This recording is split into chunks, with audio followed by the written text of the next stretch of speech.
बहू अनामिका स्कूटी चलाते हुए बड़े ही तेज गति से जा रही थी और उसके पीछे उसकी सासू माँ शारदा बैठी हुई थी, जिनके हाथों में 2 दर्जन मुर्गियाँ थी। वो चिल्लाते हुए कहने लगी, अरे बहू, जरा धीरे चलाओ। हाथ में जो मुर्गियाँ है ये डर के मारे जोर जोर से चिल्ला रही है। अगर कोई देखेगा तो यही सोचेगा कि हम चोरी करके भाग रहे हैं। अरे माँ जी, अगर इस गति से नहीं गए तो हम दोपहर तक चिकन बिरयानी नहीं तैयार कर पाएंगे। नहीं तो। इतना कहकर वो और तेज गति से स्कूटी चलाने लगती है।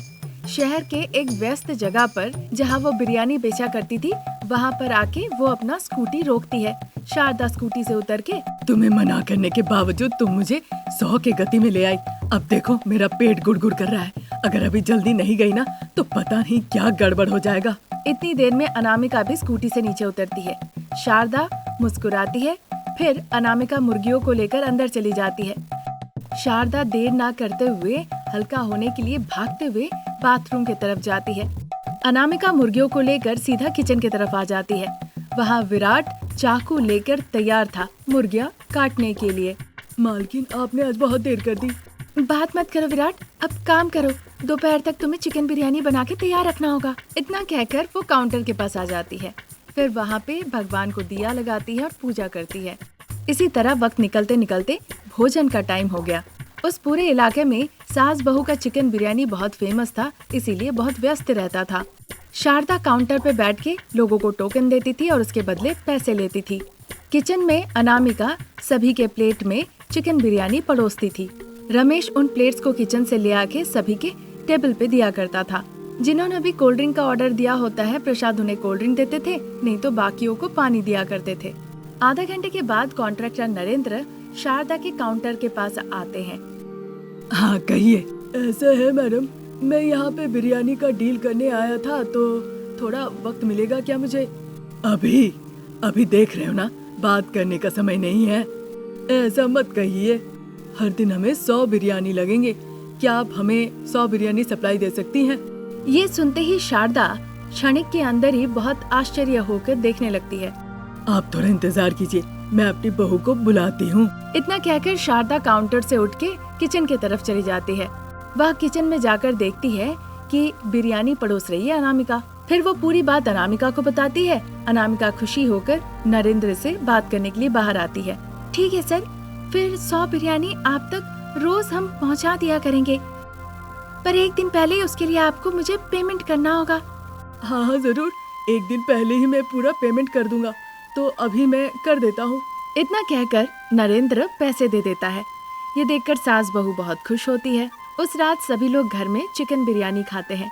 प्रसाद और रमेश बहुत थके हुए थे, इसीलिए अपने अपने कमरे में जाके आराम से सो जाते हैं। पर सास बहू जो बिरयानी का ऑर्डर ली है उसी के बारे में हिसाब लगा रही थी और बातचीत कर रही थी। बहू, मैं एक तरकीब बताऊं क्या, जिससे अच्छे पैसे आएंगे? बताइए माँ जी। पैसे खर्च करने की बात हो तो मैं तो ना कह दूंगी, पर आने की बात हो तो हमेशा हाँ ही होगी।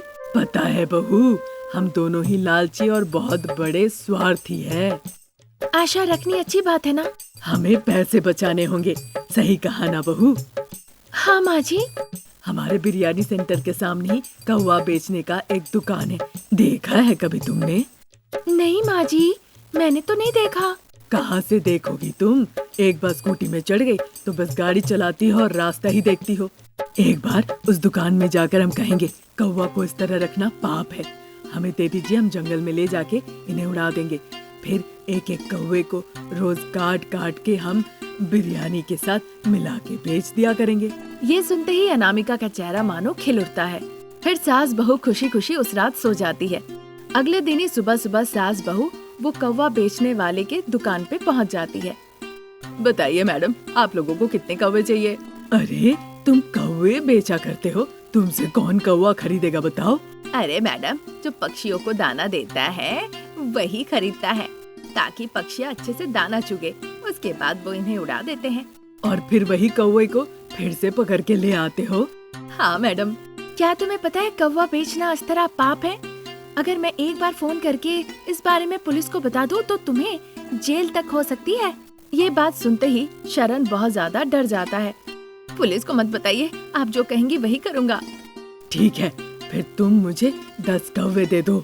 फिर शरण उसे 10 कौवे दे देता है। इस बात से सास बहू बहुत खुश हो जाती है और अपने साथ उन कौवों को अपने बिरयानी सेंटर ले जाती है। फिर वहाँ विराट से कहती है, विराट, इन्हें काट कर तुम मुर्गियों के साथ मिलाकर मुझे ला के देना। इतना कहने पर विराट काट के सास बहू को जाके दे आता है। इस तरह सास बहू जाके रोज रोज शरण को डराने धमकाने लगी और फिर कौवों को काट के मुर्गियों के साथ मिला के वो 100 बिरयानी का पार्सल रोज नरेन को देने लगी। पर जितने लोग भी वो बिरयानी खाते थे, कोई ना कोई जरूर उल्टी करता था। एक दिन शरण को उनपे शक होता है। वो ऑटो में बैठकर सास बहू का पीछा करते हुए उनके बिरयानी सेंटर तक जाता है। वहाँ वो चिकन बिरयानी में चिकन के साथ साथ कौवों को मिलाकर पकाते हुए देख लेता है। वो खिड़की से यह सब देखता है। फिर बिना आवाज किए हुए, ताकि सास बहू को पता न चले, वो फिर से ऑटो में बैठकर वहाँ से सीधा एसआई अरविंद से मिलने चला जाता है और मिलावटी चिकन बिरयानी के बारे में वो सब कुछ बता देता है। ठीक है, चलो। इस तरह एसआई अरविंद कहते हैं। फिर शरण के साथ सास बहू के चिकन बिरयानी सेंटर पहुंच जाते हैं। किचन चेक करना चाहते हैं। इतना कह के अरविंद सीधा किचन में चले जाते हैं। वहाँ कौवे और मुर्गियों के पंख मिलते हैं। सास बहू को गिरफ्तार करके सीधा वो जेल में डाल देते हैं। रमेश और प्रसाद बहुत चिंतित हो जाते हैं। सास बहू, तुम्हारी अपनी लालच की वजह से आज तुम कहां से कहां पहुंच गए। अब तुम्हें सही सबक मिलेगा। इतना कहकर वो दोनों वहाँ से चले गए। फिर सास बहू जेल में बंद रही और वहीं पे रहकर वो सजा काटने लगी। आज यहीं तक। नई कहानी लेके जल्द हाजिर होंगी। नमस्कार। अरविंद फोटो स्टूडियो में लंबी अनामिका और बौना रमेश फोटो खिंचवाने के लिए एक दूसरे के पास खड़े होते हैं। कृष्णा, जो कैमरे को अपने गले में लटकाया हुआ था, उन्हें देखकर जोर जोर से हंसने लगता है। मैडम, लंबी पत्नी और बौना हस्बैंड बड़े अच्छे लग रहे हैं।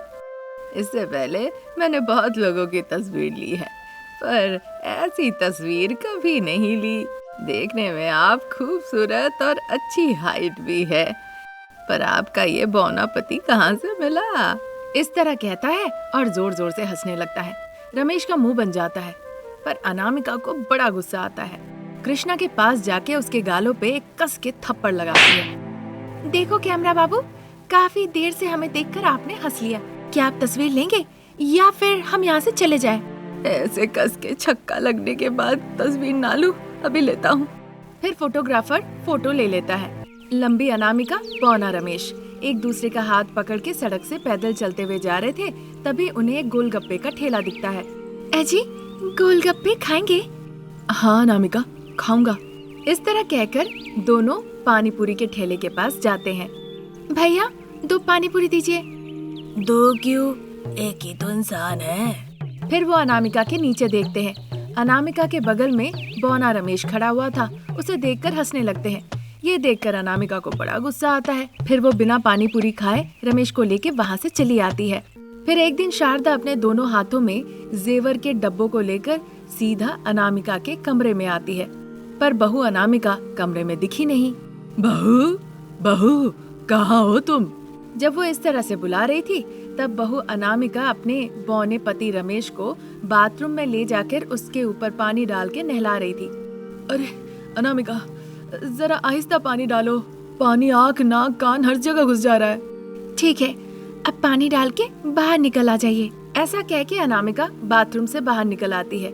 शारदा वहीं खड़े खड़े बेटे बहू की बातचीत सुन के बहुत प्यार से कहने लगती है, मैं तुम्हारे लिए गहने लाई हूँ।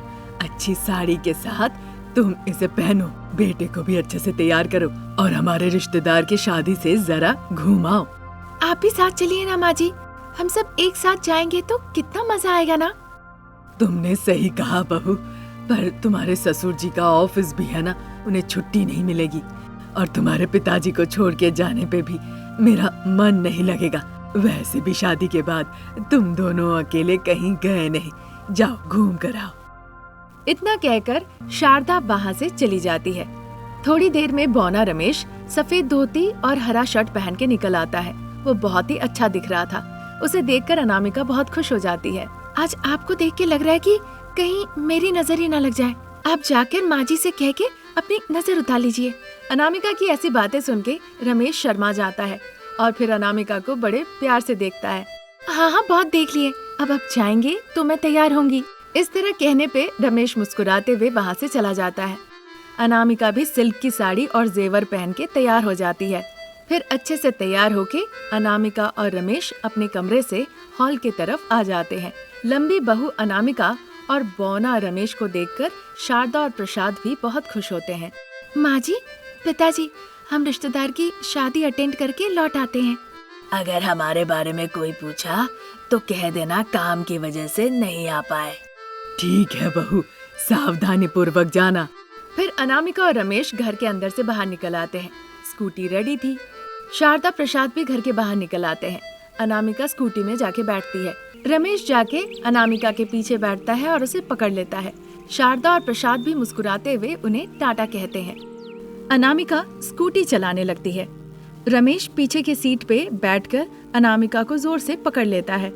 अजी, आपको कोई दिक्कत तो नहीं हो रही है ना? नहीं तो आप सामने आके खड़े हो जाइए। नहीं, मुझे कोई दिक्कत नहीं हो रही अनामिका, मैं पीछे ही ठीक हूँ, रमेश कहता है। फिर अनामिका स्कूटी चलाने लगती है। 1 घंटे के बाद वो दोनों फंक्शन हॉल पहुंच जाते हैं। फिर दोनों फंक्शन हॉल के अंदर जाते हैं। एक जगह पे 3 महिलाएं, सौम्या, रजनी और उर्मी, तीनों बातचीत कर रही थी। तभी वो लंबी अनामिका और बौने रमेश को देखती हैं। अरे, तुम लोग लंबी बीवी और बौने पति देखियो, वो देखो वहाँ जा रहे हैं। उसके कहने पर बाकी 2 महिलाएं पलट के देखने लगती है। वहाँ लंबी अनामिका और बौना रमेश चल के अंदर जा रहे होते हैं। जब वो सौम्या, रजनी और उर्मी के सामने से गुजर के जा रहे थे, महिलाएं उनका मजाक उड़ाने लगी। ये क्या अनामिका? हाँ, क्या हुआ सौम्या? इतने बौने लड़के से शादी करके तुम्हें क्या सुख मिला? पहले तुम मुझे ये बताओ कि 2 पंडित से शादी करके तुम्हें क्या खुशी मिली? उसके ऐसे पूछने पर सौम्या कुछ जवाब नहीं दे पाई और सर झुका ली। देखो, तुम्हें बस मेरे पति का बौनापन दिख रहा है, पर मुझे तो मेरे पति का मक्खन जैसा दिल दिख रहा है, जो मुझसे बहुत प्यार करते हैं। मक्खन की तरह इंसान, प्यार भरा हुआ दिल, क्या ये सब तुम्हें माँ बना सकता है? शादी के तुम्हारे 4 साल हो गए, तुम्हारे पति के तो हाथ पैर सब अच्छे से काम कर रहा है, फिर तुम क्यों नहीं माँ बन पाई? अनामिका की ये बात सुन के रजनी अपना सर झुका लेती है। दाम्पत्य जीवन आकर्षण नहीं है, सुंदरता भी नहीं है। जीवन साझा करने के लिए लंबा कद, छोटा होना कोई मापदंड नहीं है। दिल में स्नेह, प्यार, ये सब होना चाहिए जो मेरे पति के दिल में है। वो तीनों महिलाएं ये सुनकर शर्मिंदगी महसूस करती है। आपने जिनसे शादी की है, उनसे शादी करके आप कितनी खुश है, ये तो आपका चेहरा देखकर ही पता चल रहा है। बस करो अनामिका, ये सब बात करके क्या फायदा, चलो हम अंदर चलते हैं। जब इस तरह की बातें हो रही थी, वहाँ पे गणेश और उसके साथ दुल्हन कीर्ति वहाँ पे आती है। वो अनामिका और रमेश को देखते हैं और फिर सभी तालियां बजाते हैं। बहुत अच्छी बात कही आपने। इन लोग मेरे पास भी आए थे और मेरे पति के बारे में भी कह रहे थे। मैं तो दुल्हन हूँ, इसीलिए मैं कुछ जवाब नहीं दे पाई। ऐसे लोगों की वजह से ही हमारी शादी बर्बाद हो जाती है। हमें इन्हें सही सबक सिखाना चाहिए। फिर वहाँ पे जितने लोग मौजूद थे, वो सभी मिलके उन तीनों महिलाओं को बहुत पीटते हैं। बाद में रमेश और अनामिका वर वधू को आशीर्वाद देते हैं। फिर स्कूटी से वो अपने घर लौट जाते हैं। आज यहीं तक। नई कहानी लेकर जल्द हाजिर होंगे। नमस्कार।